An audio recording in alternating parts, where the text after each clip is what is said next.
Harrison Price for Thursday, April 9th, 2026. We're a presentation of Bet365. Check out Bet365's 3-goal early payout. When your team goes up 3, you get paid. It's that simple. Download the app today. Must be 19 plus to play. Please play responsibly. It's Blake, Matt, Mike, all his Junos hitting switches, conducting things, coming to you from the Pacific Toyota Dealers studio here at the historic Wall Center. Visit shoptoyota.ca or visit your local Pacific Toyota dealer today. Gorgeous afternoon here in the city of Vancouver. Gorgeous afternoon in Augusta, Georgia as well. Boy, the Masters really showing out here in round one. We've got one eye on that. And, of course, we have many eyes on the Vancouver Canucks as we do daily, which brings us to our daily poll question. Will the Canucks' attendance drop next season if they run back the same managers and coaches? You can vote yes, you can vote no. Do so at the Harrison Price X and YouTube channels. Now, that line of thought has been out there for the better part of a week now. Darren Dreger mentioned it last week. We will get to Darren later in this program. I saw Satyar Shah talking about this as well on his show, that regime change writ large is apparently not on the table. Maybe a GM change, maybe an AGM change. Allvin might move to a different role. More on that coming up. But don't expect wholesale changes. And as we mentioned yesterday, not entirely sure where all this information is coming from, and it may be from different sources, but sounds very much like a trial balloon. The owner seeing if he can get away with not having to pay new managers, new coaches, gauging fan reaction to that. It would also explain, I mean, the Allvin being reassigned thing is one that doesn't pass the sniff test for me, Blake. I mean, it really extends your credulity to believe that you could reassign a general manager of a professional sports franchise, because let's face it, it's not like it's going to be a promotion. It would be some kind of demotion. And of course, there are reasons why businesses, well beyond professional sports franchises, don't engage in that kind of constructive dismissals. No, I mean, the reason being is when you have a person in a senior leadership position and you no longer believe in them, you don't reassign them, because then you have a disgruntled employee. It creates bad culture. I also fundamentally Plus, disagree. It's got somebody looking over the shoulder, like the guy who put this thing together or was a big part of putting this thing together is still within the organization. And needless to say, you're going to be tearing down, or at the very least amending, some of his work. It just doesn't lead to a harmonious workplace. I find it very hard to believe that trial balloons are necessary by this organization at this point in time. Well, they're that out of touch, Blake. No, they are that out of touch with the market and their fans. If they and have again, the ability, he doesn't want to pay other people, so he's trying to soft sell this, or we can only anticipate somebody is trying to soft sell this. If they have the ability to monitor the effects of said trial balloons, then they, by extension, should have the ability to just know at any point what the fan base and what the media think of the organization and the possibility of X, Y, and Z. They know. This is willing blindness by the organization if they don't know already what the feelings are about status quo for this organization. Here's the thing. It doesn't really matter what the media thinks, because there's always going to be a natural adversarial relationship between media and the teams that they cover. Now, in the case of the Vancouver Canucks, it's gone well beyond adversarial. But their customers matter. Their fans matter. Their customers matter. And we talked about the story yesterday where Canucks Clay Emo, Copped to, yes, that he will no longer be a season ticket holder. He's been a super fan of the Canucks and very good standing with the organization, has collaborated with them, has a presence on social media. And, of course, yesterday we did the show. I mean, if they're losing Canucks Clay, goodness gracious, how many more are they losing? Because he's been with them through the leanest of times here over the last 12 years. And most amusing to me last night that both the Lions and the Whitecaps are reaching out to Canucks Clay, as Adam Kirstenblatt of the Hockey News tweets. Lions and Whitecaps displaying a masterclass in promotion right now. They understand the market and the impact Clay Emo has. Bravo to their social media teams. The Lions, if you missed it, tweeted, "Hey, Clay, we'd love to see you in orange black. Good news, we're just across the street." And the Whitecaps had something. They have since taken their tweet down. Which is very interesting to me as to why, and I hope a bunch of things about that. I hope there wasn't a lean from the Vancouver Canucks onto the Whitecaps to take that down. I would hope that isn't the case. I would hope they wouldn't. I hope they wouldn't bend to the Canucks' wishes if that was the case. It may well just be someone in a Whitecaps high place went, you know what, let's not get into with the Canucks. But here's what I'll say: you've now had 3 local professional sports franchises in the market position themselves in opposition to the Vancouver Canucks. Of course, the Golden Eyes wearing those Oilers jerseys at the Takeover Tour game in Edmonton earlier this week. The Lions tweet, the Whitecaps tweet, which has since been taken down. And it may very well be a better business strategy these days, given the Canucks standing in the market, to be enemies with the Canucks, or at the very least, to stand in stark opposition to the Canucks and make that as well known as possible. Because everybody in town knows how much sports fans in this market dislike the Canucks owner and the organization at the moment. You know who doesn't get dunked on in low times like this? Respected organizations. That's right. With respected leaders. That's right. People understand there is going to be competitive cycles to a sports franchise. Yeah. And that even the best operated sports franchises are going to have lean years where they do more losing than winning. But the ones that are respected, the ones that are viewed as good corporate citizens, as integral parts of the community, don't get shade thrown their way by other pro sports teams in the market. And we've seen that here this week. Which is maybe why the Whitecaps deleted, because they thought, given our current wound, our stadium and ownership wound, maybe we shouldn't be throwing in this glass house. Now, all of this taking place as events just south of the line down the I-5 rear their head with the Seattle Kraken. Of course, the Canucks' geographic and division rival, even if we haven't seen much intensity in the Kraken-Canucks rivalry just yet. Long way from the Cascadia playoff series. Oh, my gosh. The news today from Seattle is that President of Hockey Operations Ron Francis is stepping down. He was, quote-unquote, promoted last year to POHO. Bottom line, there was a power struggle inside the Kraken organization. Jason Botterill emerged as the victor there, gaining the general manager's post. Francis was kicked upstairs. It was mostly ceremonial. And look, that is a move I think many, many people saw coming with the Kraken. But part and parcel was that Kraken CEO Todd Leiweke conducted a press conference here today. And if you're not familiar with Todd Leiweke, he is truly one of the most respected sports executives the continent over.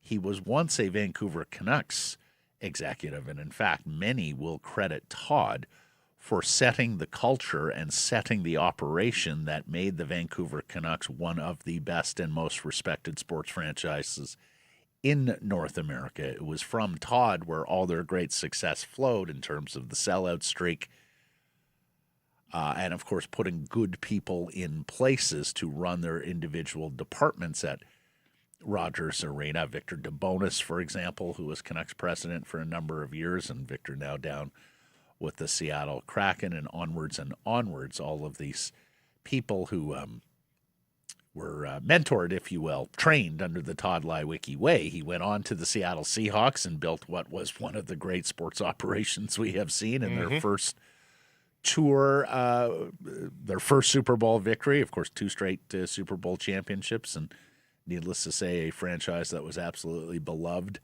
far and wide. So when Leiweke speaks, people listen, and Leiweke gave a master class today in terms of accountability, responsibility, and taking it on the chin when you've had a poor season. And it is now clear the Seattle Kraken will not qualify for the Stanley Cup playoffs.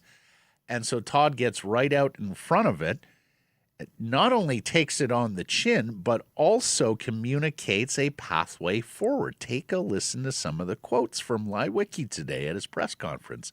Number 1, we have not delivered on the promise of the team, and it's not acceptable.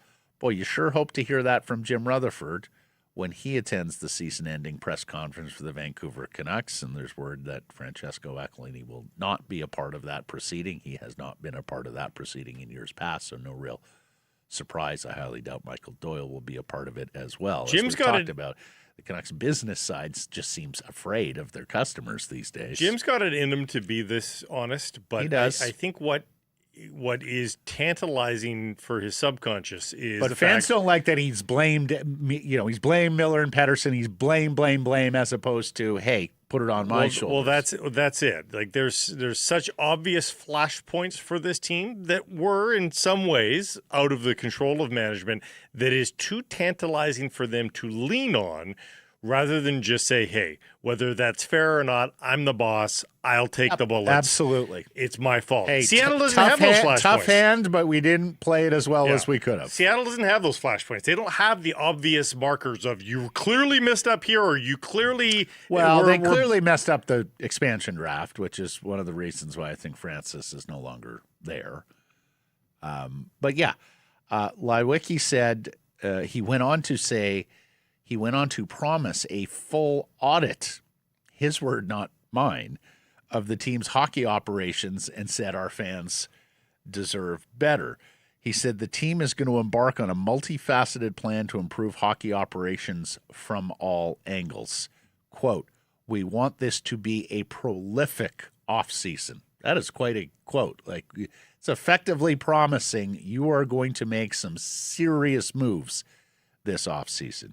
He said, quote, this isn't about mitigation. This is about getting aggressive and getting after it. The adversity does bring us opportunity to ask hard questions. What we want to build is not a team that just sneaks into the playoffs. I mean, he's basically provided Jim Rutherford a script here. Now, outside of the aggressive or prolific offseason, we know the Kraken are at a stage where they feel, okay, we've got a mushy middle team. We want to make moves that get us over the top. Canucks are at the beginning of a rebuild, but there's a lot of what Leiweke said today that would apply to the Vancouver Canucks, and I think Canucks fans would want to hear from Jim Rutherford in a couple of weeks' time. I have bad news via the Super Chat. I mean, unless the Kraken just have higher standards and are going to, and the Canucks are not going to rise to even those. Go ahead. I have bad news via the Super Chat on this file. Partial proceeds go to the BC Mental Health Foundation. This Super Chat coming in via Philippe, and it's disappeared on me now. I see it, yes. Tell me I'm wrong. Gary will make sure that the Kraken win the lottery to create buzz for a franchise that is losing its market and will soon have to deal with the return of the NBA and the Sonics. Well, you know who this is, right? This is the one and only basketball Phil. Oh, that's right. It is. Yes, it is basketball Phil. He knows very well the frozen envelope theories of the NBA.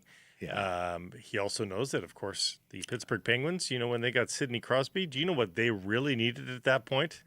They really needed Sidney Crosby to salvage that franchise. One could make the same claim about the Washington Capitals when they got Alexander Ovechkin. So I'm not big on conspiracy theories, as you know, with regards to the NHL lottery. How are you on hockey gods? Kraken are fifth from the bottom right now in league standings, would have an 8.5% chance of picking first overall, pretty much the same of picking second overall. So we'll see where the lottery balls land. Remember that one. And thank you, Basketball Phil, for the donation. We appreciate it. Yeah, I voted yes on the poll question. Not exclusively because someone like Canucks Clay is out, but because, look, you know, as Lewicki said, there is opportunity. Adversity brings opportunity. There is a way where you can get back into the good graces, or at very least start getting back into the good graces of your fan base. And that is to continue to message rebuild, continue behaving like a rebuild team, but understanding that a 77-year-old president of hockey operations who got you in this mess in the first place and isn't going to be around to see the other side of the rebuild rainbow is not the guy to be leading this offseason or the face and voice of your franchise as you're going through what will be a more difficult period of selling tickets during the rebuild.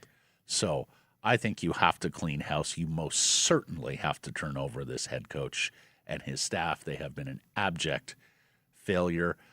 If you want to keep Rutherford for right now because he has a little bit of a higher Q rating with the fans, or because he has overseen hockey operations for a long period of time, including cup wins, and you prefer him dealing with hiring the next managerial staff as opposed to Francesco Aquilini, okay, I can understand that thread.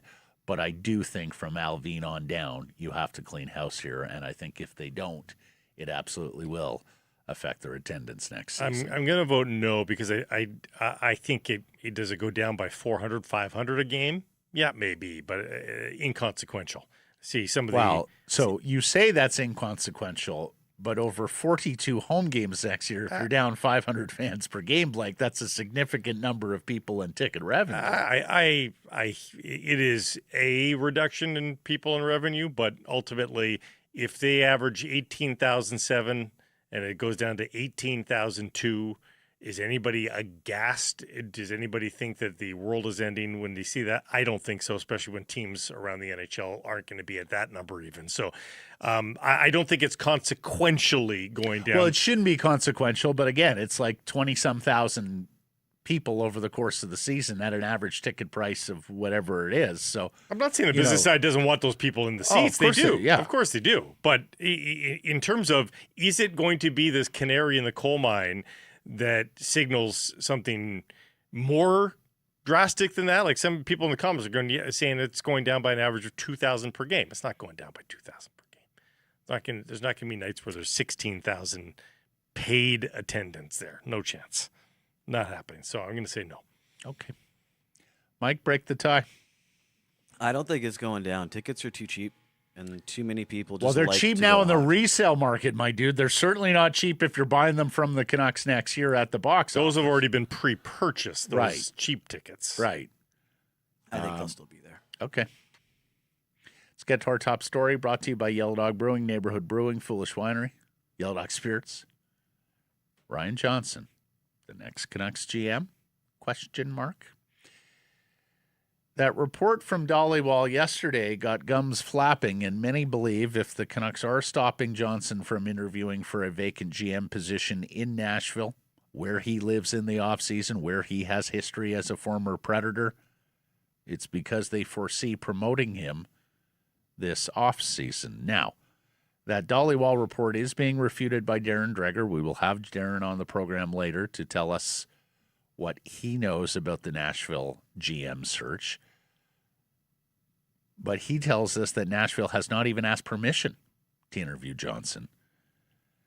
And of course, Nashville is further down the road in their GM search than a lot of teams are because they announced more than 2 months ago that Barry Trotz will be retiring and not returning as general manager. So if Johnson hasn't been asked to interview over these previous 2 months, then is he even a candidate?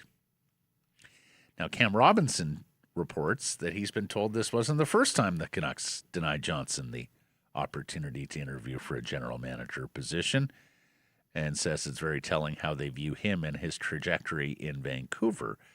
And look, what Frank Corrado said yesterday when we were talking about Johnson, the word survivor. Ryan Johnson was hired way back in the Gillis days. He lasted through the end of the Gillis regime, through the Lyndon Benning regime, and then was impressive enough for Jim Rutherford and Patrik Allvin. They kept him around and promoted him as well. So we talked about Ryan having a special gift with he's an excellent people person, and he's been able to win over multiple bosses here along the way to create a niche within this organization as an invaluable member of the hockey executive staff. And, of course, last year they delivered a Calder Cup championship. Look, it is time. If I'm Ryan Johnson, I'm sitting around going, okay, I've been in the organization, the front office for 14 years. If it's going to happen for me here, it better happen for me quickly. Yeah. Otherwise, I think he has to go out and start looking around elsewhere. You have to at least offer him a promotion in some way, shape, or form if you're going to step in his way. But next year, Ryan Johnson is either the GM of the Vancouver Canucks or he's somewhere else. I can't imagine another year with all this, all this struggle, with the obvious need for different voices in the Canucks front office. If I'm Ryan Johnson and I don't get promoted here, I am gone. Yep. And John Shannon said yesterday, in some of his work he does with Edmonton, he said, I would not be surprised to see Ryan Johnson as the next GM in Vancouver.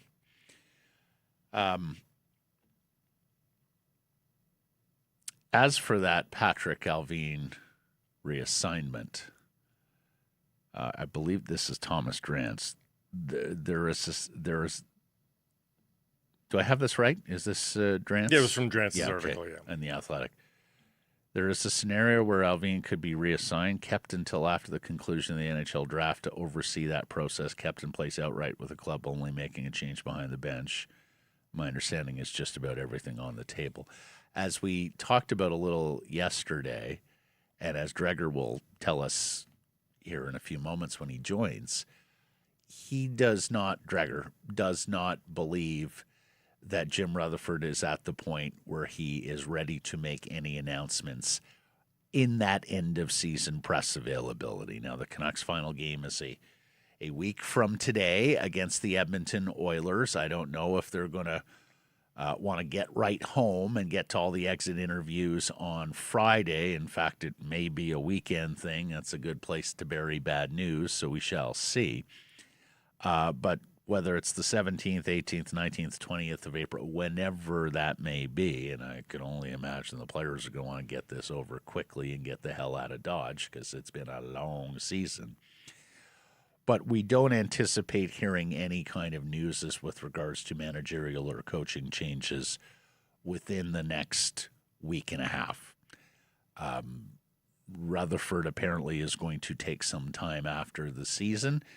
And as we know, because we've been down this road before, ownership has typically taken some time after the season to, come to any conclusions about what the staff should look like on a go-forward basis. And the one thing about missing the playoffs in April, that unless you are hoping to hire somebody who is a hot name, has a lot of interviews and opportunities, you do have a little bit more time than a team that gets eliminated somewhere down the Stanley Cup line and wants to make those changes, and needless to say is on a tighter timeline. We've been saying this for weeks. Like the Canucks should be in off-season mode already. Like we've had years where this team waits until mid-May to make big decisions, end of May even.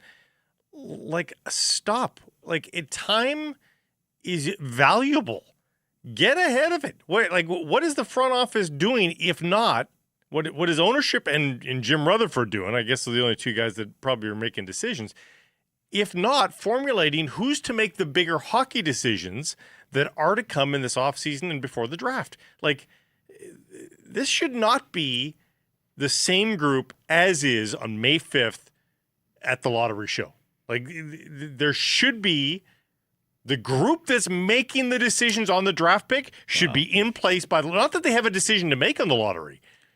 But Now, my goodness, how embarrassing is it going to be if it's the old guard for the lottery and the new guard of the draft? Fair enough. But if you are the old guard, you're hoping to slow play this to the draft lottery, because if you get first overall, then all of a sudden the conversation changes, right? It shouldn't. And the fan base Why would the conversation change? The fan base is a whole lot happier because now they're envisioning Gavin McKenna in a Vancouver Canucks sweater. I would venture to say it gets more grave if they get the first overall pick, because then you've got a decision to make, and then the guy that you wanted to leave is still there with that huge decision to make. That's if they want him to leave, Blake. They may not want him to leave.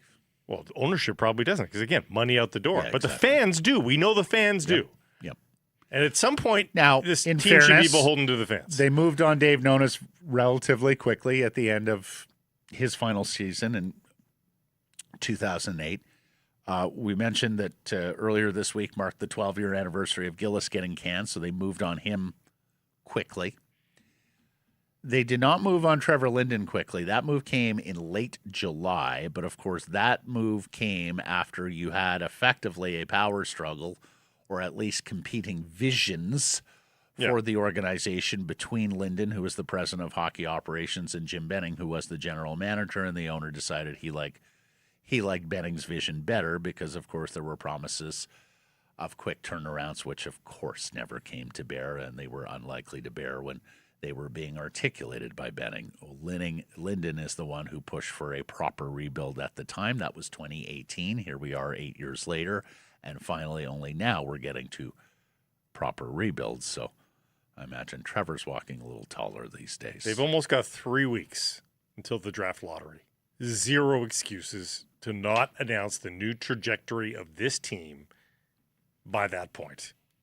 Does it have a consequential effect in a lottery that you have no agency over? No. But it makes you look unprofessional. For once, can this team look like they've got a dotted I and a crossed T at the appropriate mile marker?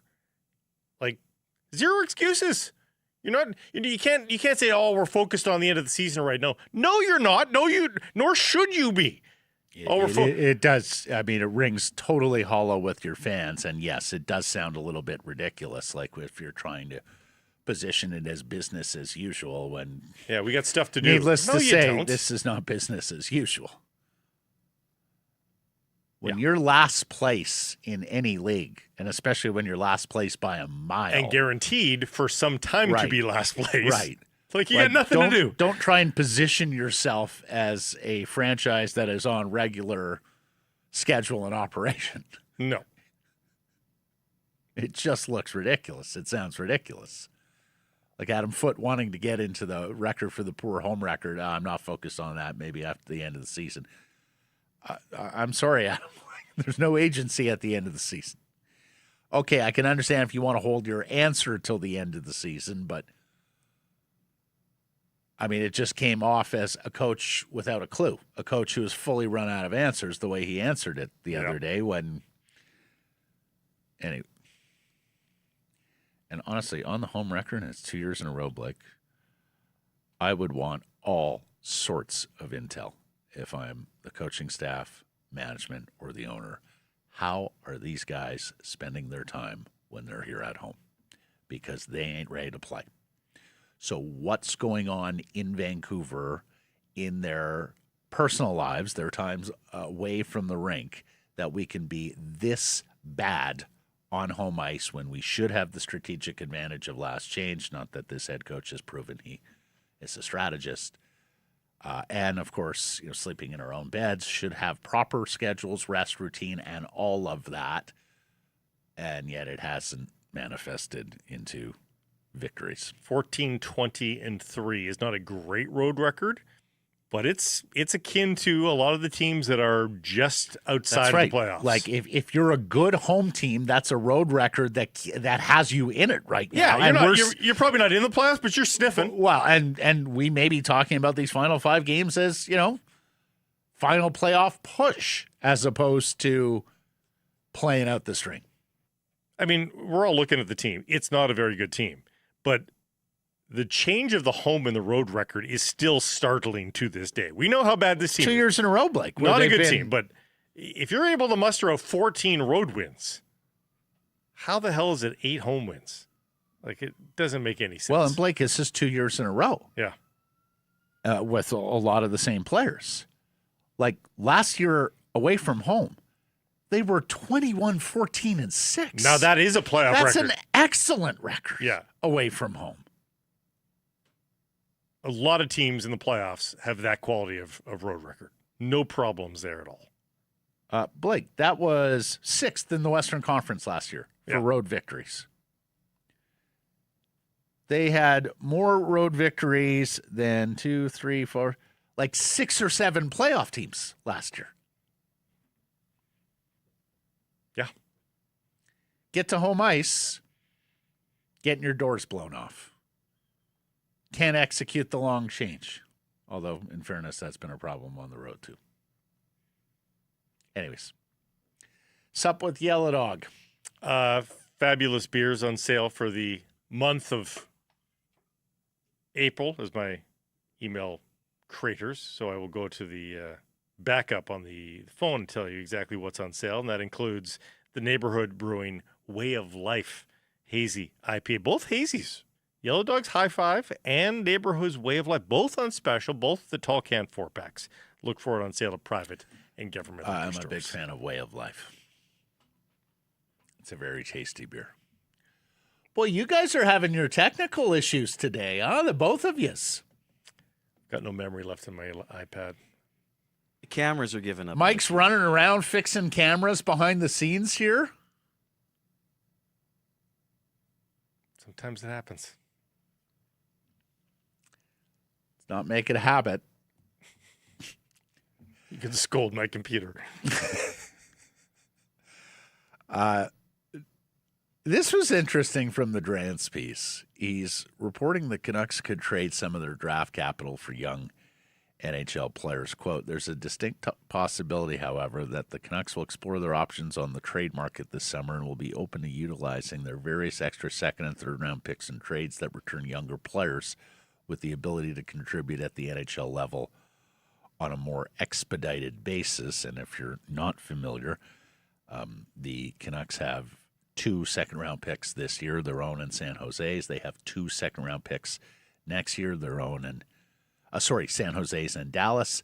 They have 2 second-round picks in 2028, their own and Columbus. They have the appropriate allotment, 3 third-round picks over the next 3 years. They have some additional 6s this year. They have some additional 4s next year and the year after. And Drance lists a number of examples of trades of this ilk. The Capitals trading for Justin Sordiff, the former Vancouver Giant, thinking, hey, Florida is sitting on a player there that is better than than the opportunity he's being given, and they were absolutely right. And Justin Sordiff has become a good contributor on the Capitals. He talks about Philadelphia acquiring Trevor Zegras. I mean, some of us were shouting from the rooftops last summer, the Vancouver Canucks, if you were trying to contend for a playoff spot, go make that deal for Zegras, who is on the outs in Anaheim. Okay, maybe he's not a perfect center, but goodness gracious, maybe he's better on the wing, but goodness gracious, there wasn't much available down the middle, and you were so destitute to get a player at that position. They failed on that front. Or even in season this year where Igor Chinakhov was disgruntled and wanted out of Columbus, and Pittsburgh landed him for draft picks, and he's turned out very, very well for Pittsburgh. I mean, he is really contributing alongside what is one of the big surprises of the NHL season, the renaissance of the Pens with their aged centers in Sidney Crosby and Evgeny Malkin. So, look, I understand that when they hear picks for NHL players, that is a boogeyman for a lot of Canucks fans, for the rebuildists. They look at it as an artificial way to try and accelerate shortcuts, which has been the Vancouver Canucks mantra for the last 12 seasons. For others, and I will put myself in this camp, perhaps a little surprisingly to Mr. Price and some of you, because I am a rebuildist, but if this is done judiciously, specifically, if they target the appropriate players and are willing to part with appropriate, not excessive draft capital, I could get behind a move or two like this philosophically, Blake. They have 10 picks this year. They have 9 picks next year. They have 9 picks in 2028. Well, it's immaterial to talk about total picks. You have to just talk about the top 2 rounds because those are the kind of picks that will be used in a trade like this. So you have to just concentrate on the fact they've got 4 first and seconds this year, and they've got 3. Well, you're not trading a 4th-round pick for Kent Johnson. No, but Blake, what I'm saying is you always call them lottery tickets. So the totality of the picks does matter for me, because if you are moving out a second or you are moving out a second and third for the appropriate player, then I still want a full complement of draft picks. And that means the Canucks can move out as many as 3 this year, as many as 2 next year and the year after, and still have the full complement of 7 draft picks. Now, of course, you want more, but these are some of the calculations and the decisions and the swings that you have to take from time to time in a general manager's If you've table. got 7 picks, but they're on the 4th round on, I don't know that you say, but if at least we have 7 but picks. Blake, if you have the 2 first rounders, then come on. There is surplus at hand. And for the right young players, does it make some sense? I will give you some examples. We talked about the Seattle Kraken. They're promising an aggressive or prolific offseason. We know that Shane Wright wants out and that maybe they're not as fussy about Shane Wright anymore. If Seattle's going to take the Minnesota first-round pick, 20-something, wherever it may land, for Shane Wright, I'm making that deal. Hell, I'm making that deal if it's a first and a second. Because that's an appropriately aged player with good pedigree. He's a right-shot centerman. Okay, maybe we've given up hope that he is going to be a prolific scorer in the National Hockey League. He had that 44-point season last year in 79 games. He's down to 26 points this year. Maybe he's a little more Sean Couturier than he is a scoring forward, but that's still a valuable piece. He's 22 years old. That's a move I'm willing to consider. I'll give you another example. If Columbus has realized it's not going to happen for Port Moody's Kent Johnson here, that's another guy that I'm taking a look at and going, okay, there's some talent there. There's some upside there. If they're willing to take a second and a third, something like that, that is something I'm considering. He's of the appropriate age. You need skill and offensive ability in this lineup going forward. 57 points down to 21 points for Kent Johnson in basically the same games played. Shane Wright, 44 points, down to 26 points. Right. No, there are steps back. Hell, Nathan McKinnon had a step back early in his career before taking off. So the reason why I can get behind this, and again, narrowly, it's got to be targeted. It's got to be the appropriate players, the appropriate age, the appropriate draft expenditure, capital-wise. Let me give you a better example of why because with those picks, Blake, of course, you're hoping to get NHL players. These are NHL players. Here's an example of why you might be tempted to make that kind of a deal for those 2 kinds of players after their step backs. I did not think there was a flying F's chance that Trevor Zegras was ever going to be a player again. There you go. That's a great example. 61 points, 65 points in his junior and senior years, if you will, with the Ducks. Second and third years, whatever you want to call it. Sophomore, junior seasons. Followed by seasons of 15 in 30 games and 32 points in 57 games. And you thought, oh my gosh, 6 goals and 12 goals respectively. He's never going to do this again. He's got 25 goals. He's got 65 points. If he has a great final And this week, is under Talkit, right? Like, this is under the guy who suppresses a lot of offense. he could be a 70-point player if he finishes right. up well here. That's right. What did they get him for? What was the trade Don't have it in ultimately front of for me, but- Zegras? But I mean, it's turned out to be an absolute steal. And here's the other thing, folks. Ryan Poehling. Yeah, who Anaheim re-signed, but he's a checking center. He's a low ceiling. And a 45th overall. Yeah, a second-round pick. And Interesting. I know some aren't going to want to hear this, but had a conversation the other day that, look, it is likely going to be Lindy Ruff. Lindy Ruff and the way the Sabres have turned around is just extraordinary. And maybe Joel Quenneville is going to get some love, too, in Anaheim. But Rick Tocchet's got the Philadelphia Flyers not only on a playoff spot, Blake, but on a divisional playoff spot, not a wild card, as it stands right now. Yeah, it's very tenuous in the East. Yeah, but yes. very tenuous. But Rick Tocchet may be a Jack Adams finalist again this year, Blake.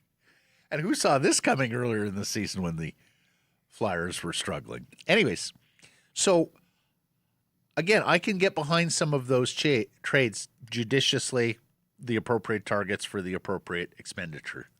Are you wholly against it?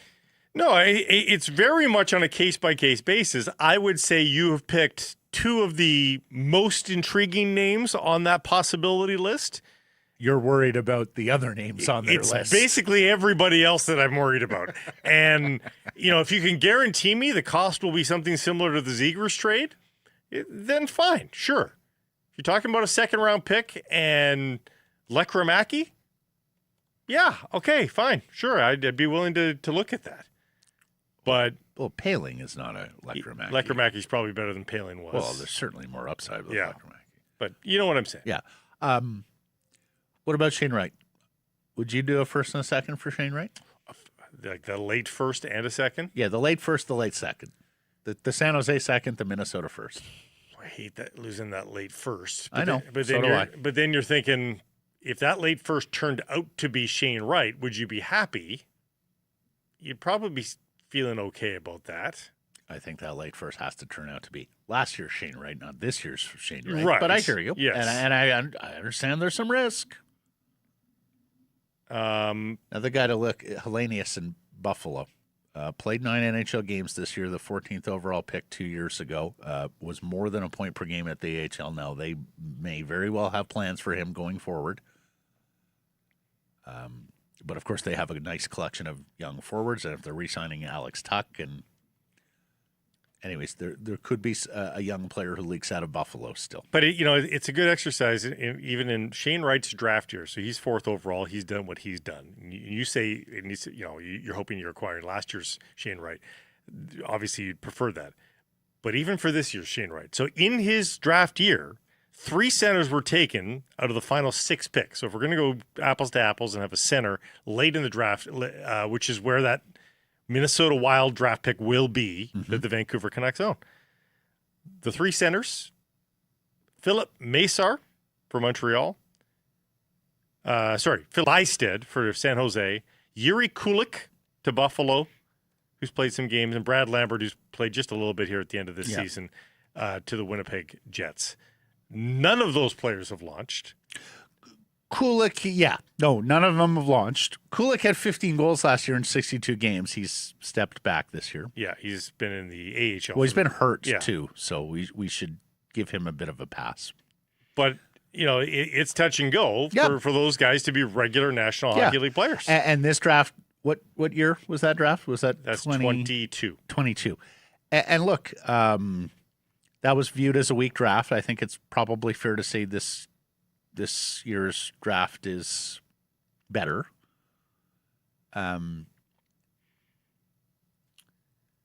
But that's the risk you're going to take. Like, right now it's Mesar. Is Mesar going to turn into an NHL player? I mean, he's less than half point per game in the American Hockey League this year. Is Bysted going to turn out to be an NHL player? He was good this year. He was nearly a point per game in the AHL. He might just take a little longer. And again, it's not a race. He's a big-bodied guy. Sometimes you can hit on those picks. Snuggerud from that draft at 23rd looks pretty darn good, right? Anyways, there's going to be risk. Yep. You're going to have to suck it up at some point and understand that, risk is involved in every trade. And yeah, there's a chance that some of them look foolish going forward. But again, philosophically, I am not wholly opposed to this if it's done correctly. We'll see where it goes. Canucks in LA tonight.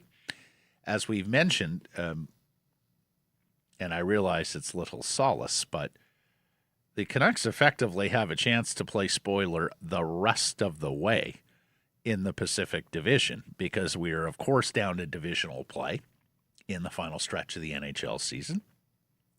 And with 2 games left against the Kings, a game against San Jose, although I think San Jose dropping that one to Edmonton last night. That might be curtains for Mac. I was disappointed. I was rooting for San Jose. You saw Ingram left that game, huh? Jari had to come in. Oh, God, Edmonton. The last couple of games, 97 is...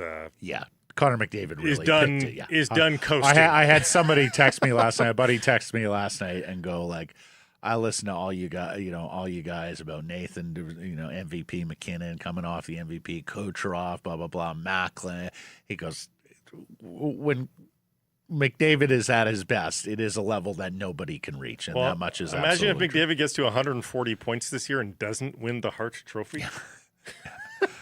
But LA tonight, San Jose Saturday, Anaheim Sunday, then LA back here Tuesday for the Fan Appreciation Team Awards night, and then ending the season in Edmonton. We've talked about the delicious possibility of knocking Edmonton from the division lead or from home ice advantage, or maybe even the playoff spot if the Oilers lose from here. Every single game the rest of the way is the Canucks with the chance to play spoiler. And tonight the Kings win. They're a 56.5% bet to make the playoffs. If they lose in regulation, that's down to 24%. So this is a gigantic game for the LA Kings. It's why I always say people love to call these empty calorie games at the end of the season for teams that are dead last. If the schedule lines up like this, no, these are playoff games, actually. For your opponent, they are playoff games, so it at very least is the learning of, okay, here's what it's like to be in a game that has playoff intensity for the other side, and of course it's up to you and your professionalism to rise your level to match that. But if Pettersson had a hat trick tonight, you know what people would say? Oh, yeah, sure. Where was this? Blah, blah, blah, blah. This hat trick would be very impressive against this team playing desperate hockey. Honestly, hat trick, please. Talk about stretching credulity. That's what I'm talking about. Let's start with a goal. He hasn't scored in 10. Has one game in the last, how many was it that J-Pat knows? 30-some where he scored. The lines from Dan Murphy, no Nils Höglander, no Victor Mancini. Again, I don't get it. Play the kids. Oh, sorry, Höglander is in there. My bad. No Mancini, but, Joseph's playing. O'Connor with Pettersson and DeBrusk. Still doesn't work with DeBrusk. Nevertheless, the Bro line back together again, second straight game or third straight game for them. Rossi, Besser, Ogren, Sassone, Bluger, Carlson. He likes that line. And then Big Curtis Douglas in with Ratu and Nils Höglander. William Roenick, I do like that. I think that's got the makings of your future top pair. Second pairing too. Yeah. Villander and Marcus Pettersson DPD on that third pair. And it looks like Tolopilo to start again. As we know, Lankinen is on the outs right now with an injury. And I just don't think they want to give Gary Patera a start unless they absolutely have to. So keep on giving Big Nikita a run, especially after he played so well. As much as people want to see that lost as much as people want to see these young players score, that's way more fun. Yeah. I think more realistic in these last handful of games is, we just said we like the look of those top two pairs, and given what they have, the third pair makes a lot of sense too. Can they defend better here? Can they get goaltending, and can they defend better? That might be a more realistic goal here than actually getting to 5-6 goals. No Ty Mueller, I meant, is the young forward up front. Yes. I knew there was a young forward missing for Douglas. Rick Dollywall saying that the Canucks will not be the successful suitor for Michigan center TJ Hughes, the most coveted college free agent, because they did not present him with a development plan. Oh, man. And Thomas Drance in The Athletic reporting that it doesn't look like any more college free agents are coming to the Canucks now. What's his name? Shimmick. Bennett? Yeah, I think so. The Arizona State kid has done very well at Abbotsford. Winger was amongst the top 10, 15, somewhere in there, college free agents, according to most people who watch it. So you've already got a hit there. We'll see. We'll see if it's more than just a good start in the AHL for Shimmick. But, for a team that is absolutely dead last and should have the most opportunity for these kids to step into an NHL lineup, I would have to think it's disappointing if Shimmick is the end of the college free agent recruitment.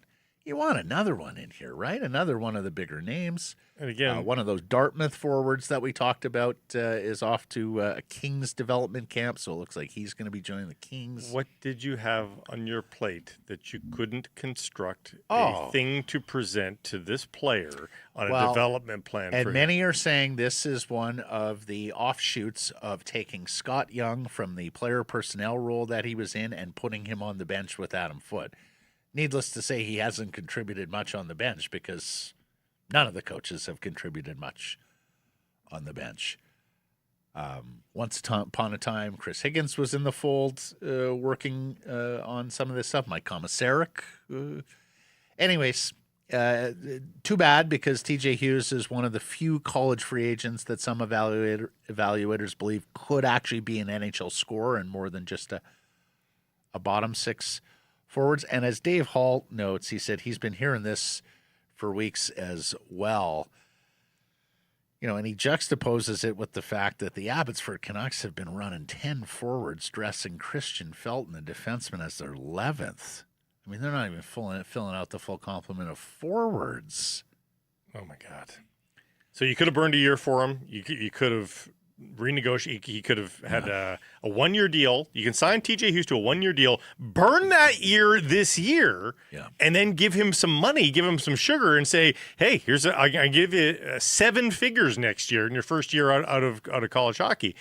But you can't do that now, and It's not like there's an embarrassment of riches that are bursting down the door to take up forward spots at either the AHL or NHL level right now.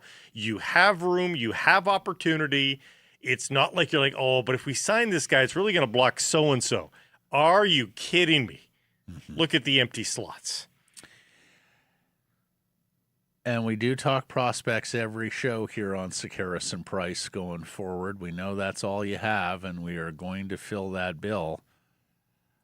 We're going to bring them up again because holy moly is Caleb Malhotra making a case. And Blake, I am starting to see some of the chatter that you brought to the table last week with Jeff Merrick when we had the discussion about Caleb Malhotra. And I mentioned I met a Canucks fan here who said I'd even be happy if we reached for Malhotra at number 3 because of the pedigree. And Jeff went, no. He ain't a reach at 3. He's now the top center available in this class. Yeah, there's some very good defensemen available at number 3, presuming the 2 wingers go first, second, McKenna Stenberg. But I am starting to see some people wonder, could Caleb Malhotra be the 2nd overall pick? Because he's a centerman. He's 17 until June. He centers a line in Brantford with a first-round draft pick on his wing, a natural centerman who they moved to the wing to facilitate Caleb. And last night, in Game 1 of Round 2 in the OHL playoffs, Brantford versus North Bay, Caleb Malhotra, 2 goals, an assist, 8 shots on net. I believe that's the second playoff game where he's put 8 shots on net. His team won the game 8-1. Blake, he is up to 7 goals and 12 points in 5 postseason contests. Did you see the assist? Never mind he scored 2. The assist might be better than the goals. He has a little chip saucer. A chippy sauce. He's driving down the middle, winger coming to his right. He's got 2 defenders in front of him, the field goal chip shot through the defenders. Oh, shit. Mike, do we have this? I was going to send Mike some video of this, and I forgot. So Cooper Mike, Dennis is the guy who grabs it and then dangles to score the goal. It's a great play overall. Great pass, great dangle by Dennis to score. So, yeah, pretty amazing stuff here. And I think because he's a center and because the prolific scoring has started now for Caleb Malhotra, Matt. Oh, it is prolific to say the least. That's the dangerous thing here for him to move up is that it's one thing if he was a Braden Coots level of scorer, like Coots is a nice scorer at the junior level. He can lead a team in scoring, but it's not going to be gaudy. The fact that now Malhotra is putting up gaudy offensive totals. He has 96 points in 72 OHL games. This is his first year in the OHL. He is 17. He was playing at BCHL Chilliwack last year, where he was 26 points in 44 games. I mean, that's good. And he was much better in the playoffs in the BCHL, 17 and 21. But that hardly screamed first rounder, which is why I think a lot of, or top five, which is why I think a lot of evaluators had him more as a late first round pick this year. But he is screaming up draft boards with the way he's playing. How could he not? But I would love to see that breakdown in the last 35 games because he started fine. Yep. But he has been on fire since Jan 1. Like, Yep. I'd love to see what the first half, second half splits on that. Yeah, and he's not small either. He's 6'2". Although I say that, and here's a January 1st tweet. Caleb Malhotra has answered the call. The Bulldogs rookie has piled up 16 points in his last 10 games. So it started really December 1st, it looks like. Yeah, he really started to come on. Merrick told us about, I want to say he had a really good game or two, like the first week or two of the OHL season. He sort of announced his presence. Mm-hmm. And then you're right. Come mid-season, boy, did he pick it up. And now he just looks like the best player in the OHL at 17 years old. He's still 17. He's extraordinary. Let's get to today's menu. It's brought to you by Greta. Fantastic spot to catch all the games. To pregame or postgame, you were mere steps from the arena or stadium. And, of course, if you're looking for a venue for your next private party, you're going to want to check out Greta. It is a unique space. There are not a lot of places that are going to be able to match all the fun you can have at Greta. Of course, I am talking about that arcade that encircles the bar. You got a game for everyone there. If you've got older guests, they've got some of the classic games there. If you have guests who love the car racing games, get in the cockpit, they've got that. If you like air hockey, they've got that. Hell, they have Twister. Real life electronic Twister. They got a bar back there at the private riser. You're surrounded by screens. Delicious menu of unpretentious street food. For more info to book your event, go to gretabar.com. Greta 50 West Cordova. Let the games begin. As mentioned, Darren Dreger is coming up. We talk about the Canucks front office and changes there. We talk about Ryan Johnson. We talk about Manny Malhotra opportunities. We talk about Mike Gillis's candidacy in Toronto, as well as the changes afoot with the Seattle Kraken. After that, Rob Williams joins. With Rob, we'll get into, the Canucks going into a rebuild, and of course, the Canucks Clay story is right up Rob's alley. So we'll talk to Rob about that. Also talk about the management side. Petey, the question to bring him back or not. Would he actually do more damage by bringing him back because you don't want young players around him? Or is the trade value so low you have to wait this out? So we'll have that conversation with Rob later in the program. We'll catch up on baseball. Things are not going well for the teams of local interest, including the local team, the Vancouver Canadians, still needing a win on this young season. Caps are getting healthier. That is excellent news from training.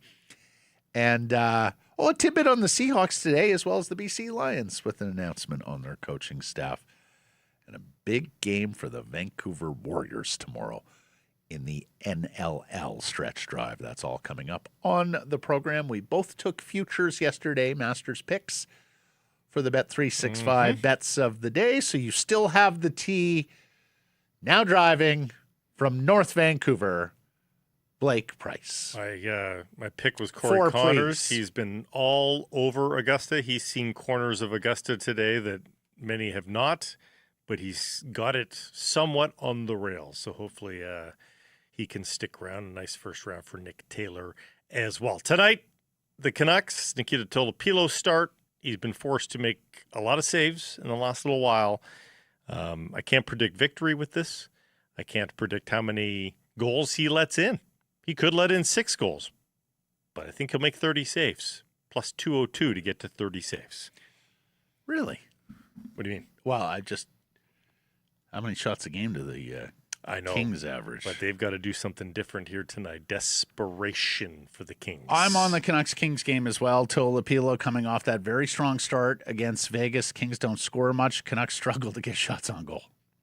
So I'm going under 6 goals tonight at minus 115. I'll pay the extra little juice to get the under on 6. Tired of waiting for the end of the game to get paid, ready to move on to the next puck drop? That's why Bet365, an official partner of the NHL, has 3-goal early payout. If the team you're riding goes up 3 goals at any point in the game, they'll pay your bet out early. Hockey moves fast, and now with 3-goal early payout, there's one less thing you have to wait around for. Bet365. Download the app, see what early payout's all about. Must be 19 plus to play. Please play responsibly. Darren Dreger, next.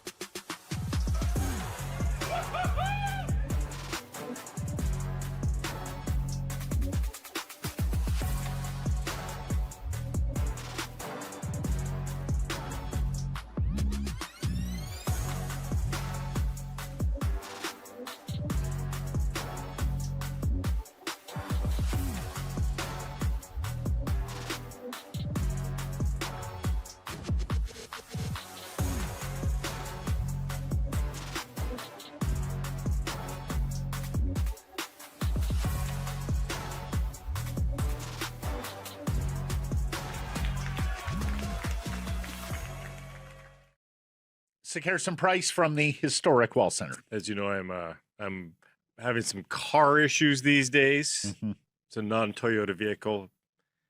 Got picked up in an Uber to go to work today. It was a brand new Prius.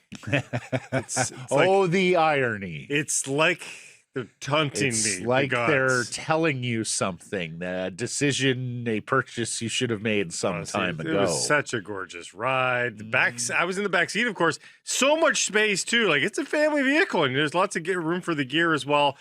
Folks, check it out right now because Red Tag Day deals are on until the month of May. Shop Toyota.ca. I got an old blue one. It was like a navy blue one, but it was that car right there. Here's TSN Hockey Insider of the one half of the Rain Dregs Hockey Podcast, Mr. Darren Dreger of TSN, to catch us up on, all of these happenings. It's starting to get busy again, Dregs. How you doing? I'm doing okay. It is getting busy, weirdly busy, right? I mean, good busy is bracing for the playoffs and the final race, into who locks down that playoff spot in both conferences. That's the busy that we're used to this time of year. But with coaches getting fired with 4 games left and general managers getting kicked aside with a few games left, I mean, that's the kind of front office drama that normally we don't get at this point. At this time, and Lou Lamoriello has nothing to do with any of them. We're a few weeks away. Exactly. Okay, we'll start on the Canucks. All eyes on Rutherford, Allvin, and of course the head coach Adam Foote. What are you hearing? Where are they at? There's a lot going on with the Vancouver Canucks. I don't know that Jim Rutherford is going to have it all sorted and figured out by the time there's a media availability. End of season media availability, that is, because, he's still going through this process. And, a week or so ago, I talked about Patrik Allvin as general manager, how highly regarded he is around the league, and he is, how highly regarded he is internally with the Vancouver Canucks for having a keen eye for talent, being an excellent evaluator, an excellent scout. And a week ago, I believe that it was more likely than not that he'd hold on to his spot as general manager. And now, a week later, I would say it's 50-50, to be honest. And that's not to say that Patrik Allvin is in a position where he's going to be let go. But I think that that's part of the decision-making process of Rutherford and the Vancouver Canucks, is looking at the overall hockey operations department and wondering if there's a better structure, maybe a better way to go about things. You know, you've got Ryan Johnson, who, again, has honed his skill set in management. Is he ready to make that jump? Or is he ready at least for a different or a bigger role within the organization? So I think as far as a management shuffle or change is concerned, I don't think that Rutherford is at that point yet where he's willing to say one way or another. And I think that the same applies to coaching. You know, look, let's be honest here. Adam Foote was handed a dirty deal.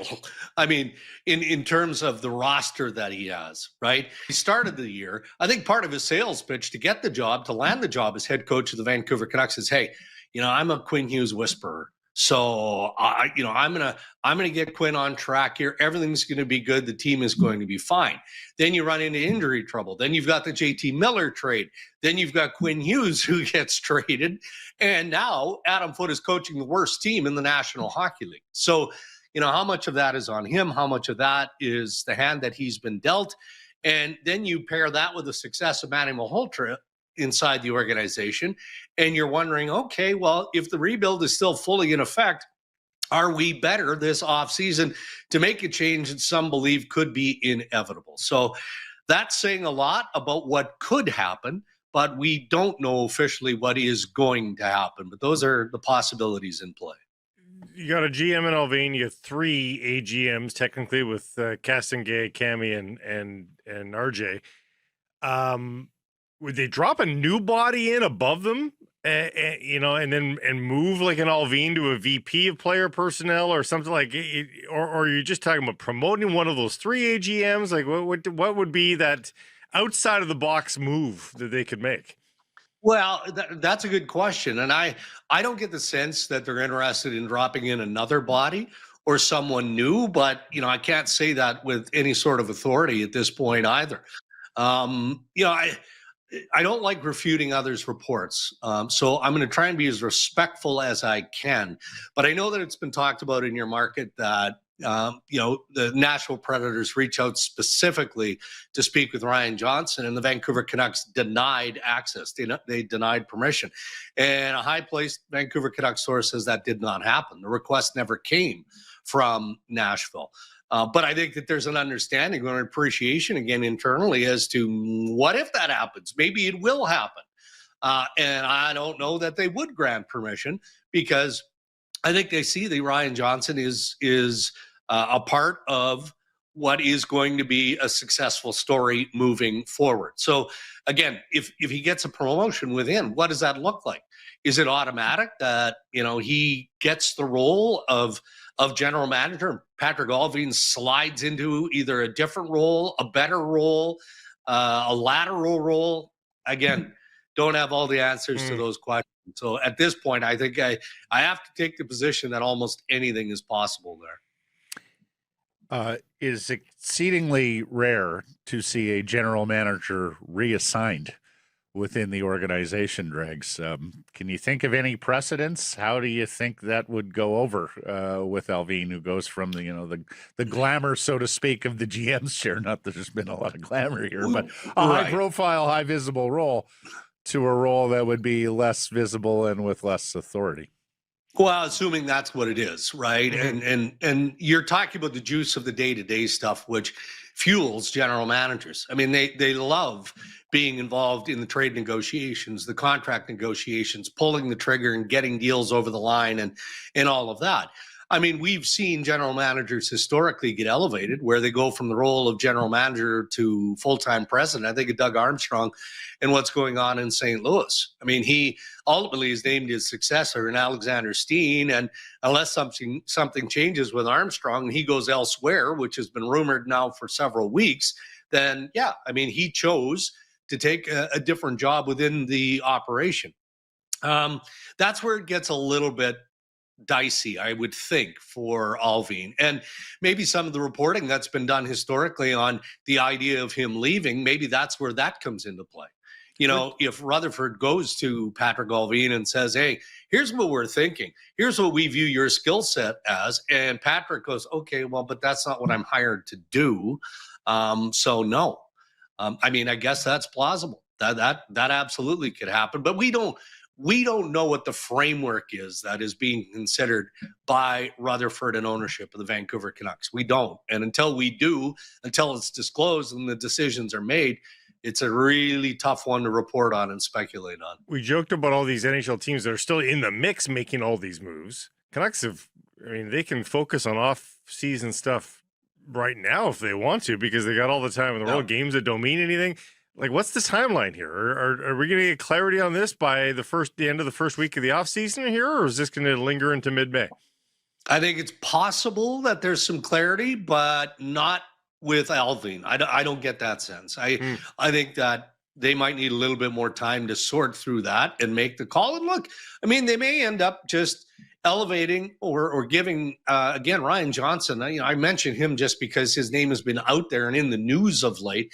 Maybe he gets a bigger slice of the pie, and Rutherford and company decide, no, okay, we're good with Patrik Allvin as general manager. I mean, that could play out that way as well. I think that if there's any attention spent on a shorter period of time, it's probably going to be on the coaching staff. And I don't know that they've come to the realization that it's time to cut bait on Adam Foote. I don't. But I do think that there is a heavy appreciation for what Manny Malhotra continues to do and how he is developed into an NHL-ready head coach. And maybe that's part of the process and decision-making that Jimmy Rutherford has to go through as well. Do you think it's a mutual thing in the end? And Rick Tocchet wants Adam Foote back in Philadelphia, and it's just happy-go-lucky. Nobody has to pay anybody twice. Maybe. That could be part of it. I mean, we know that Adam Foote certainly had a chair in Philadelphia. I mean, Rick Tocchet was more than happy to take him along for the ride in Philadelphia. And they didn't really know each other well before, they worked together on staff in Vancouver. They didn't. I mean, they would have battled against each other back in their day in the National Hockey League. So they grew to appreciate each other's coaching style. There's some similarities in their approach. I guarantee you Adam Foote stole some things from Rick Tocchet, in getting his coaching experience. But I could see that if it plays out that way. Again, no guarantee, but, Adam Foote is well respected. And, if he isn't given another year as head coach in Vancouver, he's going to find a bench next year. Maybe not as a head coach, to your point, Blank, but he'll certainly have other opportunities. I want to back up for a second. We keep hearing that Patrik Allvin has a big fan in Minnesota GM Bill Guerin, whom, of course, he served side by side under Rutherford in Pittsburgh. Is there any possibility Allvin lands in a Guerin, Minnesota Wild organization? I mean, sure. But again, are we firing him? I mean, it sounds like that's what we want to do. We either want to cut bait at Patrik Allvin by decision of the organization, or if there is a realignment and he doesn't like that, then he's willing to move on. And the process just isn't there yet. I can't make that clear enough. It's not there yet. If it gets there, as I started at the beginning of the conversation, he's a respected man. He is a respected, talent collector, if you will, by many across the NHL, not just inside the Vancouver Canucks organization. So if a change of scenery is what's needed, sure, Minnesota could be one of many. On Nashville, do you believe they will ask to talk to Ryan Johnson, Dregs? Because they've been at this process for a while here. So do you believe that will be an ask at some point to talk to Ryan Johnson? And who are you hearing there in the mix for that Predators? Well, the only reason I'm going to say I'd be surprised if they ask is, to your point, Matt, like, why haven't they done it to this point, right? And when you look at some of the names that have been thrown out there, Brett Peterson, Bill Scott, who am I missing here? White out of Dallas. Now you've got Tom Fitzgerald, who's in the mix. He's in the mix. He is. And, Fitzgerald, I know, would love another opportunity to be a general manager. He's been a long time in New Jersey. Had a decent career as a player with the Nashville Predators, so it feels like it would be heading home. I tried to get a little bit more intelligence on that this morning, Thursday morning, as to whether or not Nashville had reached out to Fitzy, whether there's been communication. What I got was, out of respect to the process, we're just not going to comment on that. So if I'm willing and able to read between the lines, that tells me that there has been communication with Tom Fitzgerald, and that's where it starts to get a little bit more slippery, doesn't it? For some of these AGMs whose names deserve to be out there. But with all due respect to the names that are out there, fellas, I can come up with 10 names.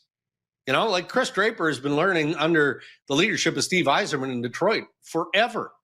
I think of the New Jersey Devils and the direction they might go. And I know Pierre LeBrun, my colleague, reported that the Devils have got permission from Florida to speak with Sonny Mega. And so is the Toronto Maple Leafs to speak with him. Well, I think of Jamie Langenbrunner, who's in Boston. He's been there for 11 years in their executive group. He was a pretty good player with the New Jersey Devils, right? And is still tightly aligned with Marty Brodeur. So I'm careful when I start dropping names of assistant general managers, because there are so many deserving of this level of media attention. But then you throw an experienced guy like Tom Fitzgerald into the equation with the history that he has in Nashville, and I go, okay, with all due respect to those guys, this makes more sense. On Manny, do you believe there will be interest from other NHL clubs? I think there would be. And that's not firm. That's just knowing what the view of Manny Malhotra was a year ago. And the fact that Manny said that, well, he's a coach that we're keeping an eye on, right? And when you get to that level, that means that other clubs, not just Vancouver, are monitoring, right? And they have their list. It's no different than players. Every team's got their collection of whiteboards, and these are the players that we believe are in play. Here are the players that, as an organization, we feel we should have interest. And they do the same thing with coaches at every level, right? And so, again, the messaging last year was that Malhotra is on the radar of a lot of teams. And again, just kicking tires this morning with a couple. And that's why I said earlier, the belief is he's NHL ready. And that's not just Vancouver Canucks sources thinking based on what they've seen that he's NHL ready. That's coming from other teams in the National Hockey League. So maybe if Vancouver doesn't move, somebody else will try. Is there a Toronto opening there too? Yeah, potentially. Obviously with Berube, he's got 2 years remaining on his contract, but the mix isn't there. No, and Keith Pelley has said, well, he said it publicly, and he's reiterated this to others, myself included. He's not going to cut bait on Craig Berube. He's going to allow his new hockey operations people to make that determination. But let's be honest here. If this edition of the Toronto Maple Leafs wasn't a Berube-suited team, well, with all the changes they've got to make, why would the next year's team be a Berube-suited team? I looked at their depth chart. Our final regular season Leafs game is tonight. You look at left wing. I'm not going to go through it all. I'm not going to bore you guys with all the details. But I get caught up in the definition between retool and rebuild. They need at least a second, maybe a third line left winger. They need a second line center behind Matthews and ahead of John Tavares. And aside from William Nylander, they have nothing on the right side. And then you look at their defense. They've got Oliver Ekman-Larsson. I think Morgan Riley is somewhere else next year. And they've got Brandon Carlo, who's got cost certainty. He's not a terrible defender. And they've got Chris Tanev, who should be healthy in time for next year. And that's it, fellas. That's it. That sounds like the rest is American League stuff. A heavy retool or a light rebuild. On that note, the Canucks have got their best couple of years of draft picks, theoretically, coming up that they've had in a long, long time, if not ever. Like 10 this year? Yeah. But Yeah. even in the first 2-3 rounds too, right? Yeah. They bulked Darren, up. they've never made 2 selections in the first round and second round in the same draft ever. It's lined up right now Yeah. for them to do that. Does Yeah. do things get the better of them before they get there? Is there going to be a temptation to cash one of those picks in, or maybe 2, to get a 23-year-old something that has NHL experience that they feel like basically a non-concussion Can help sooner. Picture a Filipino but with no injury history, something, a guy like that. So you're asking, is that possible? My answer, if that's the question, yeah, it is. Excuse me. And I wouldn't say that's top priority, but I would say that it has to be considered. Whether it's a good young center, another good young defenseman. But when you have that many picks, fellas, why wouldn't you consider that? Everybody looks historically, traditionally at a rebuild and what that looks like. Mm-hmm. But you can rebuild in an expedited fashion. You can. But it has to be around exactly what you just said, Blake. It has to be around a top young player that is going to fit into your NHL build right now. And maybe he's a player that might be viewed as a slow developer. Right. And you haven't seen the full upside yet. But that's where you lean on Patrik Allvin and your hockey operations people to convince you that, well, he needs to have the upside. We can't just roll the dice here again and hope that this player is going to pan out. No, you need some certainty in that. Otherwise, the more traditional approach of drafting and developing is probably a smarter and safer idea. Yeah, it's not impossible to get that right, No, but it is hard to get it right. Well, It is. I mean,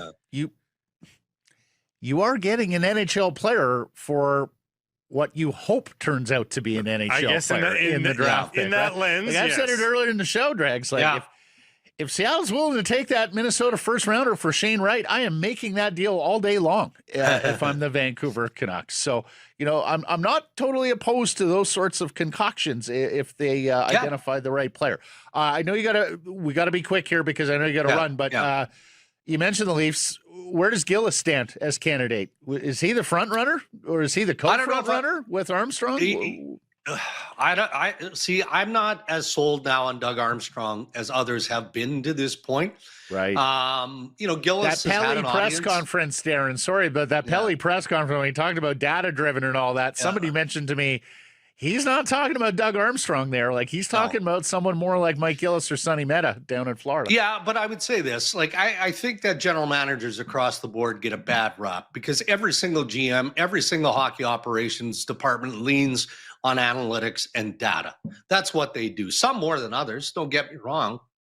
And obviously Keith Pelly believes that Toronto needs to do more of it. Like decisions have to be evidence-based on data. He said that plain and clear. I have time for Mike Gillis. I mean, there's some historical warts there. I get that, but he's a sharp dude. And, when you think of the hockey history and all the depth of an individual, Mike Gillis has that. So I can appreciate why the Maple Leafs would have that. Does he want to work as hard as you have to work as a general manager? So I'm not saying there isn't a fit for Gillis in Toronto, but maybe it's different. Maybe it's if Gillis is considered a front runner in this conversation, maybe it's him and Sonny Mehta or somebody like That's that. it. That's it. That would make sense to me. Yeah, and Mike has always told us, like, his scenario is he goes in as a president hockey operator, does the big ideas, and hires good people. Lastly, Ron Francis is out as Poho in Seattle. I think we all saw this coming. He effectively lost a power struggle with Jason Botterill last year. Botterill, of course, a Jim Rutherford disciple. What are you hearing in Seattle? Are they going to replace that position? Is Botterill just going to run the show now? And is Ron Francis now a candidate elsewhere? Well, I would think he should be. to what level he too wants to work. I mean, is he comfortable in the role of president? Does that juice still flow? And does he want to get back in a general manager's chair? There's no shortage of media who want to pile on Ron Francis for the things that didn't happen during his days in Carolina, what hasn't happened in Seattle. I'm not in that camp. I got all the time in the world for this guy. He's a class act, just top to bottom. And I'll share a quick story. One of my son's best buddies sadly died of cancer, and his funeral was last Saturday. His name is Jacob Winterton, 25 years of age. His younger brother, Ryan, plays for the Seattle Kraken. Ron Francis and Jason Botterill were at that service last Saturday in Oshawa, Ontario, right? So I know we're comparing apples to oranges.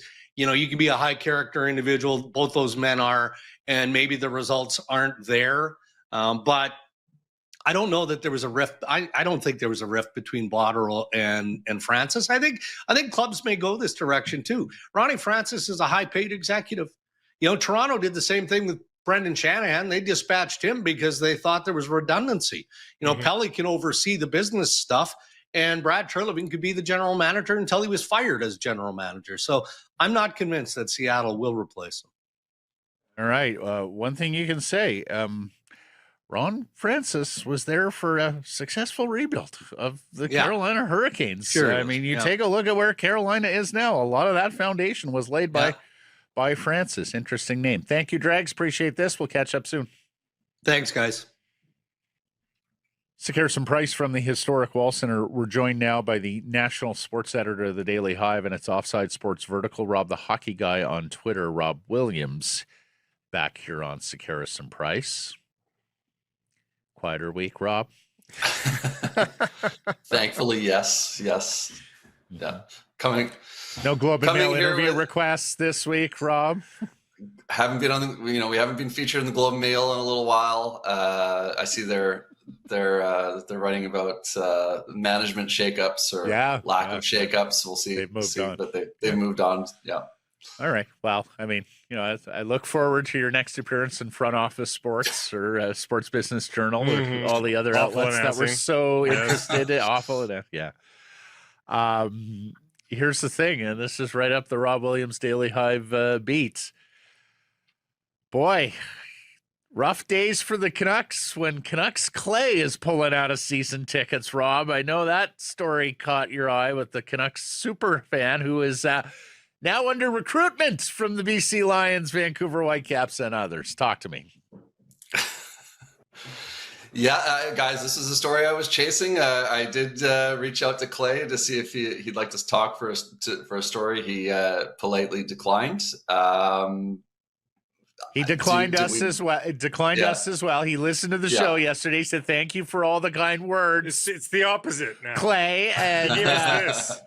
But, and look, he's had a relationship with the Canucks for years, and I understand this from a political point of view because CS&E are a vindictive organization, and if you cross them, you'll be on the outside.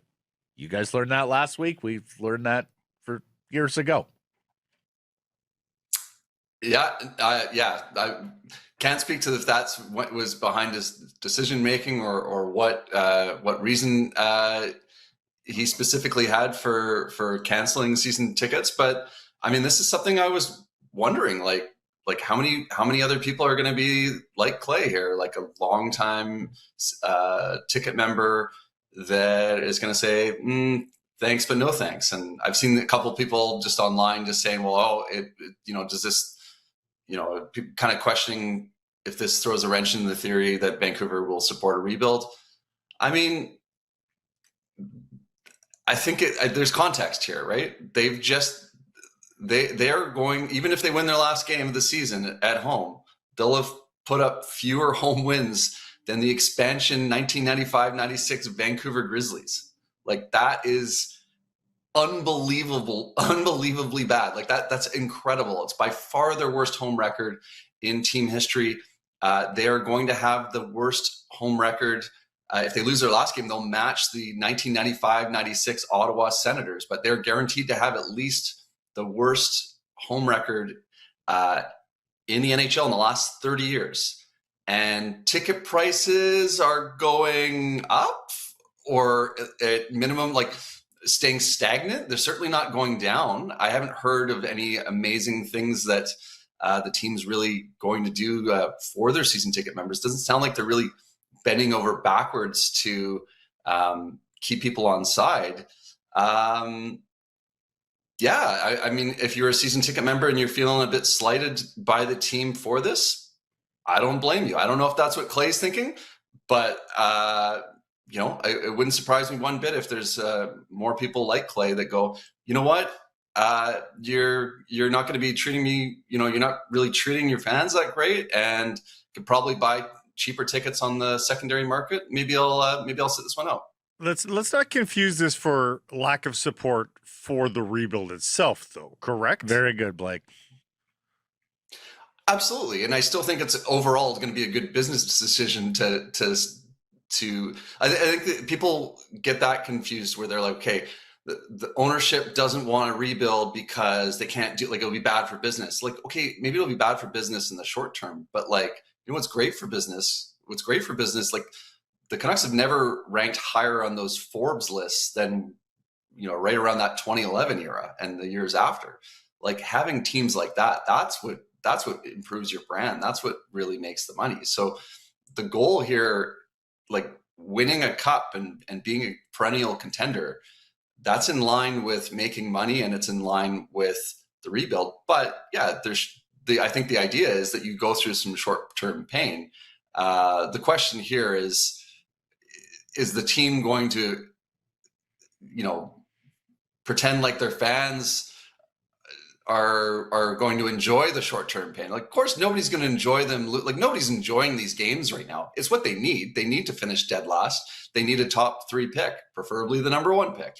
And they probably need the same thing again next year. It's not going to be really fun watching them lose all these games, but there are ways to obviously to mitigate that. If you have young players that are showing signs of improvement, I think people are going to get on board with that. And look, considering how bad they've been, especially at home, it's remarkable how many people are still showing up and how many people are, and the enthusiasm inside Rogers Arena right now. Yeah, and the other thing not to get confused is this market will absolutely support a rebuild, understands the need for it. Smart, intelligent hockey people here have been calling for this for a long time. But they may not support this management group, right? There is a distinction there. They certainly don't want to support this owner, but they'll hold their nose because they love the crest and they love Canucks hockey. But supporting this management group may be an ask too far, Rob, in terms of, they're responsible for this mess. What do you think? It is interesting because if we're going based on fan reaction and kind of the fire from the fan base, it's not at all like it was before Jim Benning got let go. It's not at all like it was when Mike Gillis got let go, right? Remember there were protests outside of a small, lightly attended protest outside of Rogers Arena before Mike Gillis got let go.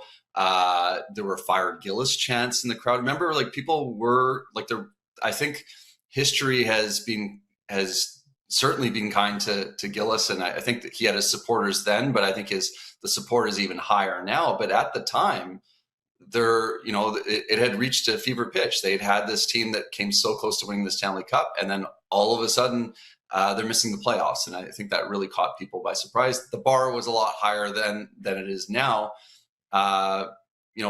Nobody. I haven't seen any plans for flying any banners around town, which happened before Jim Benning got let go. So I haven't seen that. So I don't know that there's necessarily that push from the fan base, like that they've completely lost everyone.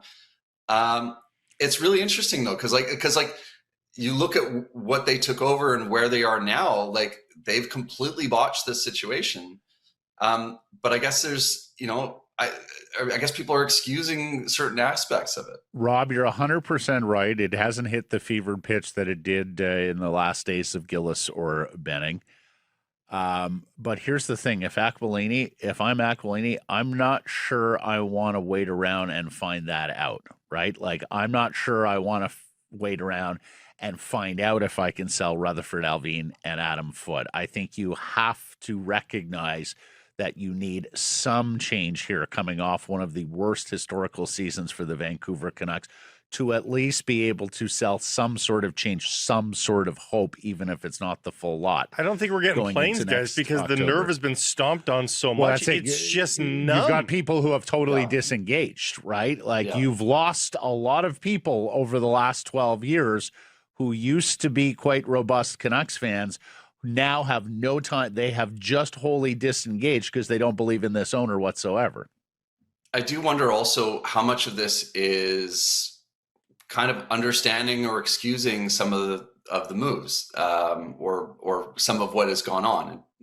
You know, Thatcher Demko falling apart. Like, you can criticize them for extending him, you know, once the injury, you know, once the popliteus and everything had become an issue. But, you know, 2 years ago, Demko was like a main cog and a main reason why they had that wonderful season, finishing first in the Pacific. And he's just fallen apart. Who could have necessarily foreseen that, right? Like, that would have been a bold move to trade Thatcher Demko when he was being nominated for the Vezina. Elias Pettersson falling apart. I mean, who saw that coming?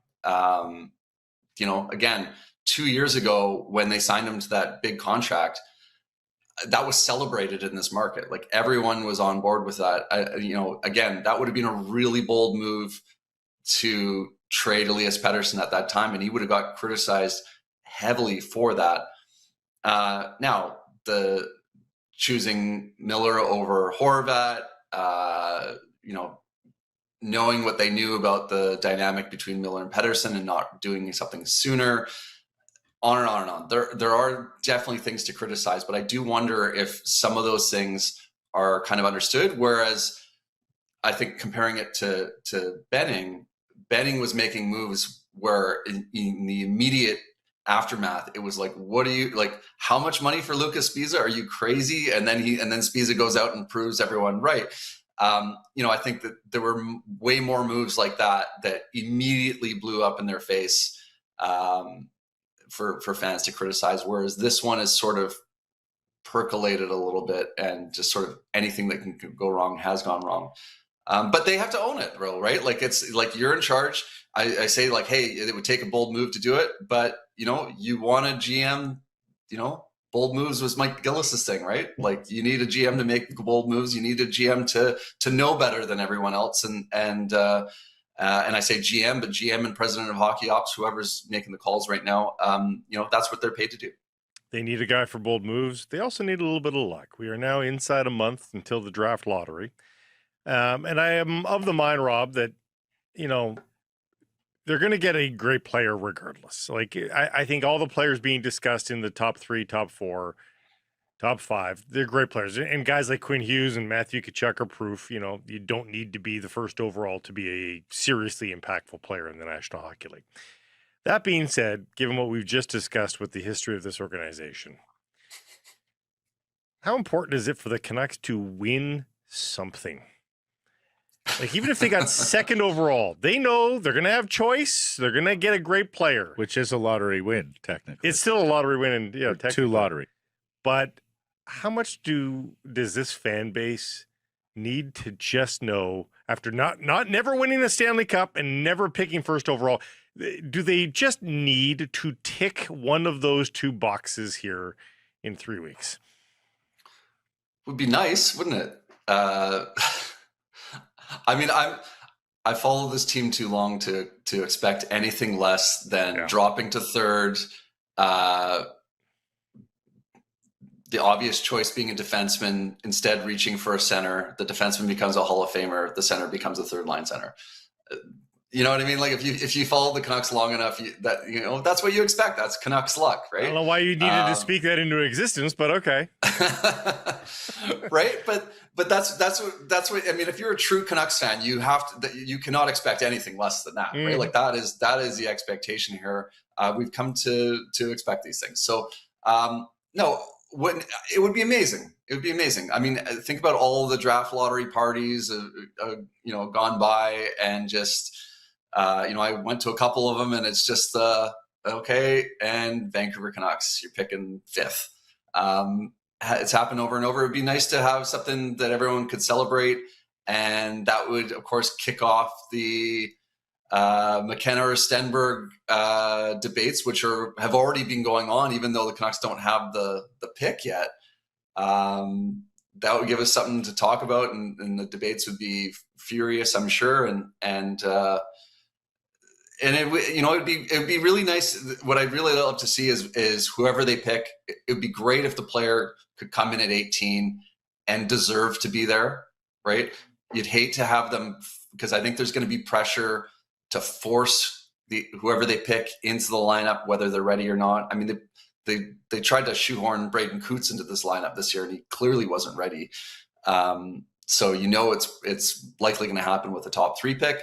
Wouldn't it be great if you get, I'm not expecting Matthew Schaefer type of impact or Macklin Celebrini, but wouldn't it be nice if you get someone in the lineup, maybe a forward that scores 20 goals? That would be fantastic. A Ben Kindle impact, Absolutely. Maybe something like that. And the good news is 3 of the top 4 guys that are being discussed played against men this year, like McKenna and Verhoff in NCAA, playing against guys in their early 20s, and then Stenberg in the SHL. So, there's been a chance for these guys to be a little bit more prepared for the NHL than the regular group of top 3 prospects. So we'll see. Before we leave the Vancouver Canucks, you have been pondering the Petey question since our hit last week, Rob. Talk to me. What is the Petey question? Yeah, this is something I'm planning on writing about at some point here, but the big question this summer is, do you just accept your losses with Petey and move on? And I'm of 2 minds here, because I do think, look, he's probably still your best forward, right? He's probably still your best center. He's leading them, up there in the. I think he's still leading them in scoring. If you get a guy like McKenna on your roster, you want him to play with a talented centerman, a playmaker. That could be Petey. Now, in saying this, it ignores the fact that of all the other things that we've been talking about, is Pettersson a negative influence on your younger players? Do you just need to move on from that in the room and cut your losses? Because is there a worse time in the history of Pettersson's career to trade him than right now? I would argue not. His value has never been lower. Now, if he comes back with another poor season, then the value goes down a little bit more, doesn't it? But I'm of the mind that he won't have to do that much to make someone a believer. If he just has a good couple months, if he just has an improved season a little bit, I think that you'll start to see the market for Petey improve dramatically. And the time to maybe trade him will be a year from now. But the big question for me is, what is the risk of the things that don't show up on the stat sheet? What is it like? Is he just such a malcontent? Is he just such a negative influence in terms of his preparation and all the rest that we've heard about him, that you just need him away from your young players, and you just need to begin that? And do you have a chance to really form a new culture if Petey's in the room? And for me, that's the big question going into this summer, because you're not going to get a lot for him right now. Do you know what your question pivots on, Rob? It pivots on the Carolina Hurricanes Stanley Cup playoff performance. If Carolina hits its head on the second or third round in the Eastern Conference yet again this year, I think Tulsky will have no choice but to go out and make big moves in the summer. They need a center regardless. We know they've had longstanding interest in Pettersson. If Carolina makes the Cup final or wins the Cup, advances beyond their station over the last half decade or so, I think you've got probably the biggest Elias Pettersson suitor that's off the table. And wouldn't that be the perfect place for him? Yeah. Everybody said Just that about- forever. Just go almost as- disappear. You will be absolutely anonymous. You won't have to be the first line center. You'll Yep. be joining a good team where you can Two good wingers, probably. Yeah, exactly. You'll be joining a good team where you're surrounded by good talent and just can integrate as a middle pack guy in the group without having to be any kind of face to the franchise or senior statesman or lead by work ethic, which we know he's not done here. Yep. So yeah, I am keenly watching the Carolina Hurricanes this postseason, not for the storyline that most are watching the Hurricanes for, but because of the possibilities and the necessities that may Taylor come Hall out. and Seth Jarvis is a little bit of an upgrade on what he's got here. The only thing I see is not a fit there is that Rod Brindamore likes to put pucks on net. The Canes always throw the puck on net, and that's PD's least favorite thing to do other than talking to the media, I think. But maybe he just needs Fair. Rod the Bod to grab each of his cheeks and look at him. Yeah, and say, exactly. Shoot. No, that's the The thing. damn puck. That's the thing. It's like Talk, at best we can tell, took a more gentle approach, despite the fact he can be a mean and scary guy. When Rod the Bod stares through you, and he does stare through you, that is a different level than I think a lot of NHL head with coaches his Bond villain are face. capable. Absolutely, le chiffre. Lastly, Trevor Beggs. We remember Trevor Beggs, Rob. He's still around. He's still doing stuff. He's still a Daily Hive reporter and good. He wrote on Whitecaps attendance, which is climbing these days. And you're telling me they could get a sellout here on Saturday against NYCFC? It's just a few thousand left to go. Lower bowl sellout of 26,000, a potential for the Caps on Saturday against New York. Yep, over 23,000 tickets sold already for NYC FC. It's an early game. I think it's like 4:30. 4:30. 4:30. Yeah, I mean, I think that this is the time. This is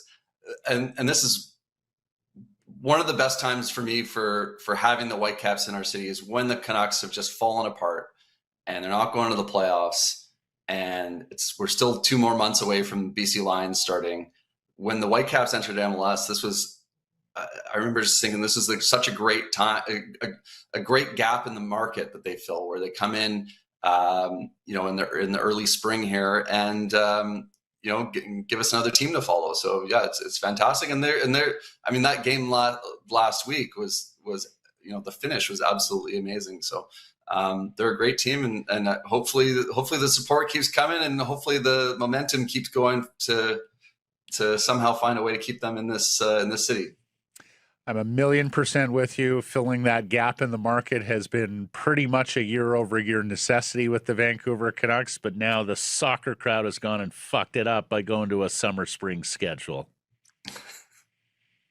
I didn't make the decision. Don't be staring at me. Yeah. Hey, they'll be on their the Whitecaps will be on their We playoff need march to align going with forward. global Yeah. soccer. We need to align with global soccer. We may get some players who come in a little more fit and don't need weeks of training before they step on an MLS. Just see how it works out. Nonsense. Just Best to you, best to Trevor, best to the people at the Daily Hive on your quiet week, Rob. Thank you for this, and we'll catch up next Thursday.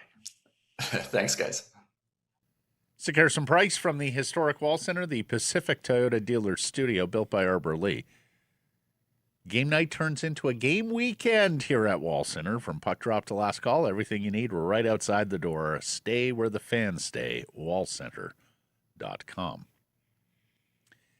Well, the Jays finally win. They beat the Dodgers to salvage 1 of 3 in this World Series rematch. Dylan Cease was pretty good again. The M's get swept in Texas. They are now 4-9, the worst record in baseball, both off today. Jays open a series with Minnesota tomorrow. So, I mean, Minnesota's doing well this year, but again, another opponent that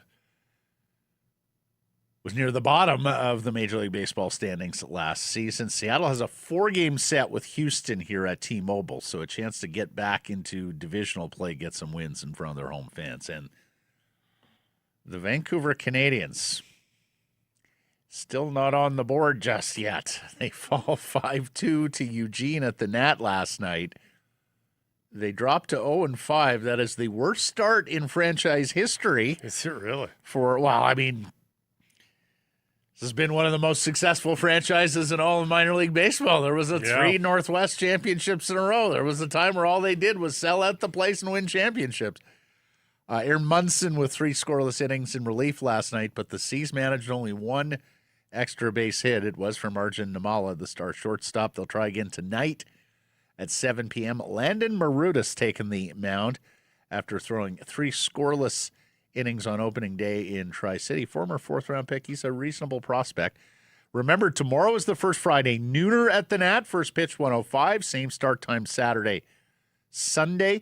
Saturday is Filipino Heritage Day at the ballpark, plus a theme auction jersey. A theme jersey auction, I should say. Sunday, the first Family Fun Sunday. Kids get to run the bases, plus an umbrella giveaway, courtesy of White Spot. Get your tickets, 604-872-5232 or CanadiansBaseball.com. Everybody that we cover in baseball, get your heads in the game. Let's go. Come on. Season started March this year, gentlemen. We're April 9th.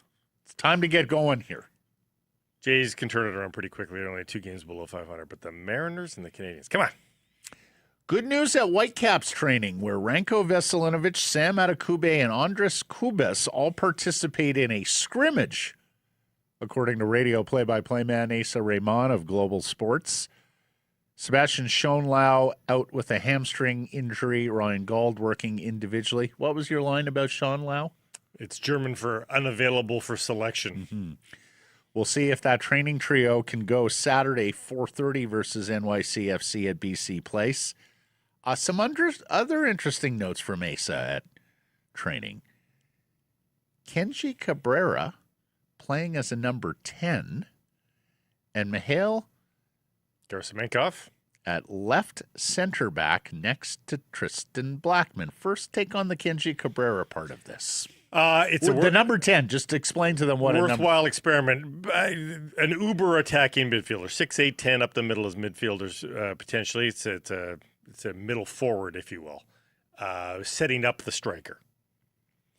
And so ahead of the attacking midfield position where Thomas Muller would play. Well, Thomas Muller the Ramditer is basically a bastardized version of the number 10. Mm-hmm. He's his own position. He has created a position in this game. That is how. But he's effectively cerebral. He is. But I love until Gauld is in, he's not in, and so you do have to give Muller some days off. Mm-hmm. And Seb Berhalter is better as an 8, and I think Bodwall is too. He's masqueraded as a 10 before, but he's admitted that's not what I am. And in fact, some people think he's a 6, which is an Andres Kubas. Kenji Cabrera as a 10 is very interesting because I do like his vision. I think he sees the game very well. I think he's a creative passer. And here's the other thing. They've got wingers galore now. Yes, they got do. Sabi and Sabali on the right. They've got AZ and theoretically Kenji and Bruno Caicedo. And you want to see more of Caicedo after that electric debut with all of that speed. So if you're going to bring those guys off the bench, Muller's going to come off in the 75th minute, and so is AZ. Like, bring in Caicedo on the left, put Kenji there as the 10. See what you got. I don't hate it. And with the injury to Ralph Priso at center back, going to miss 8 to 12 weeks, it looks like the rookie left back from Cavalry FC, Gerasimenko, is getting cross-trained at center back for a little bit of additional cover there. Yeah, and I don't hate that either. True left-footed. Having a left-footed left center back is like such a nice luxury. Allows him to ping the ball every which way. We got the depth chart up there from the Van Insider account. Very good account on the Caps. Yeah, so I don't mind that as an experiment. I mean, well, look at all the red crosses beside the center backs. That's the problem there. That's why Gerasimenko's getting some run there. Like I legitimately thought we were going to see the whites of Sebastian Schonlau's eyes, but alas, that will not happen. Yeah. So I mean, let's see I'm it. fully. Garrison Mankoff was behind one it. of the best players in the Canadian Premier League last year. And he's already shown well here. It's what I love about the Whitecaps right now. Like a new guy comes in, Caicedo last week, and you go, oh, there's something there. And then they go ahead and they develop that something there. And then they churn out yet another good MLS player. That's what they do these days. There's going to be yet another good crowd, as we talked about with Rob Williams. 23,000 tickets sold. And that story on the Daily Hive. So through the 5 MLS home games, and this is MLS home games, it is a little harder to sell those CONCACAF Cup games. Average attendance is 23,738. That's up from this point last year when they were at 19,059. I mean, it's up 4,000, nearly 5,000 fans from last year, this point of the season. And that's up 24.5%. Last season, their average regular season attendance was 20,529. But of course, we saw much larger crowds, 26 plus, once Thomas Muller arrived on the spot in August. And as we talked about several months ago, as the season was getting ready to kick off, there were up 3,000 season tickets. And up to a base of 14,000 now. It's important to note, why some of the teams are ahead of them, and they're all messy. They're all Eastern Conference teams that all get a messy date. Yep.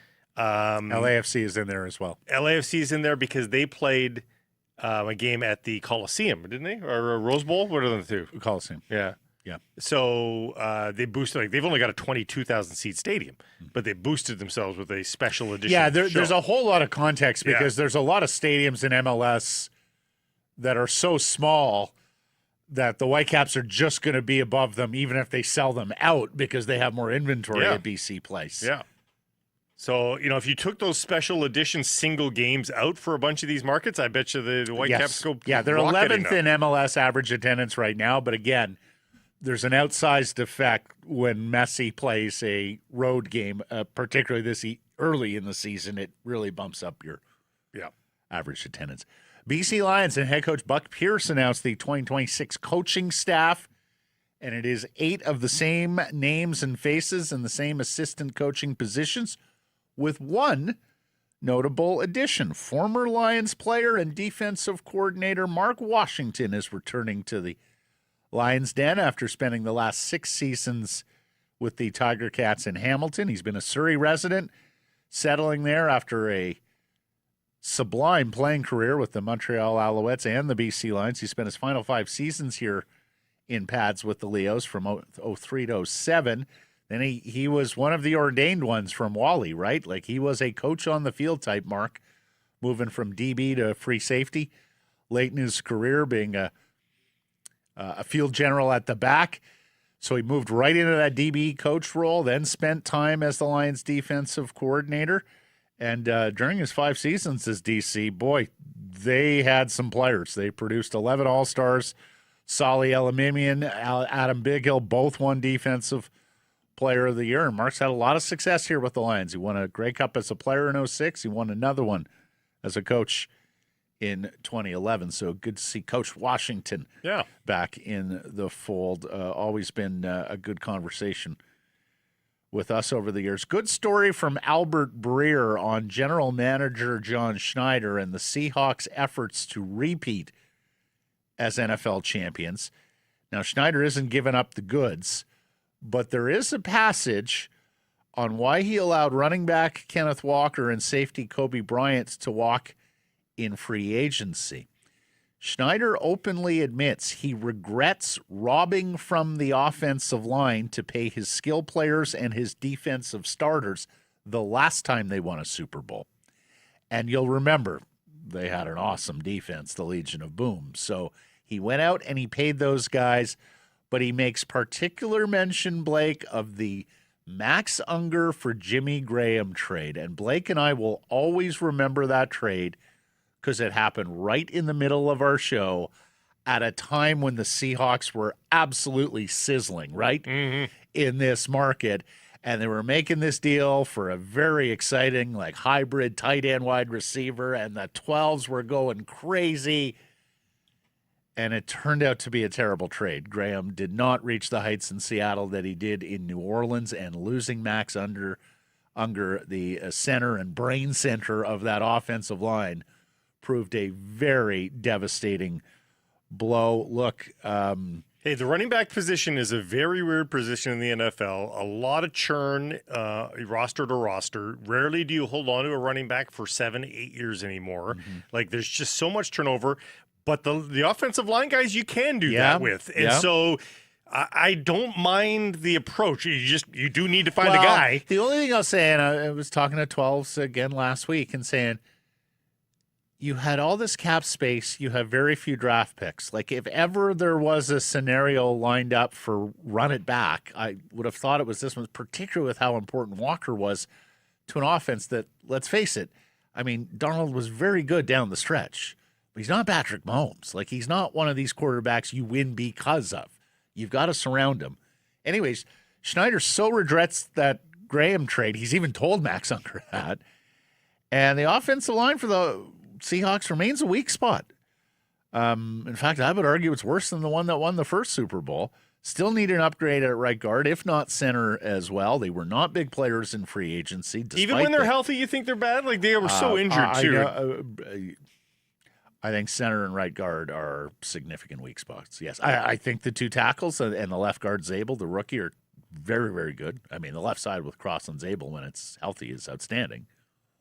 But, Bradford has his struggles. Sundell, they got by with at center last year. I mean, maybe he may take a step forward, but we'll see. Lucas has been hurt at right tackle.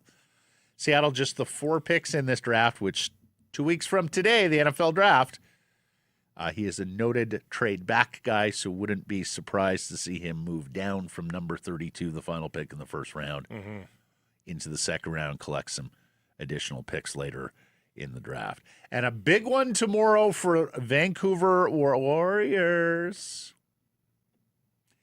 They face Halifax in the penultimate game, regular season game of the NLL schedule. Vancouver in a 3-way tie for first place. But their 2 direct competitors, Saskatchewan and Colorado, they play each other this weekend. So the Warriors have to win to maintain that share of first place. It's rodeo night at Rogers Arena with a 6 p.m. start. The Warriors will finish next weekend against the Philadelphia Wings. And that will be the final game ever for the Wings, as the franchise has announced it is folding after the season.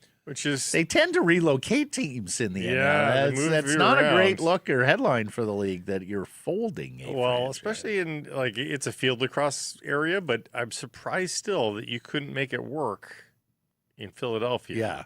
Now, that franchise existed way back in the day. It was quite a thing in box lacrosse. It came back, and then it pretty much sucked from the entirety. And for those that don't know, there is a field lacrosse circuit now that is making big inroads. Premier Lacrosse. There was a documentary about it, yeah. So there's competition here for the NLL. Field lacrosse, they don't score as much, though. It's a very big field. It's a different game. Very game. Big field. No hitting, no fighting, all that stuff. Results of the poll question from yesterday. We asked you, do you want to see Ryan Johnson elevated to Canucks GM? Yes or no? People said? People said yes. Did people say yes? People said yes. Percentage? 66. 81. Really? Yeah. Darren, I voted yes. As it was discussed earlier, there is often a starter GM and a finisher, so I'm okay with Rutherford staying on and promoting Johnson.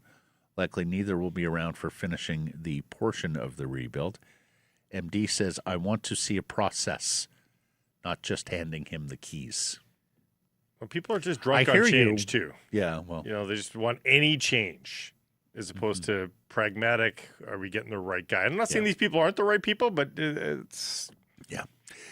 Errors and omissions from yesterday's program. We mentioned that the Canucks had an opportunity to partner with the PWHL and chose not to. We should mention that Canucks players have worn Golden Eyes jerseys this year in their prior to their walk-in their opener, I think. Yeah, as they it's a fashion show now when the players are walking into games, and so the Canucks players have done their part in supporting, promoting the Golden Eyes.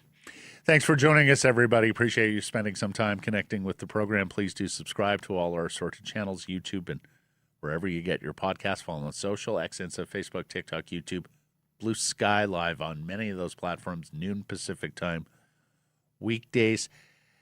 And, of course, please do support the community sponsors you hear us talking about. Keep it local.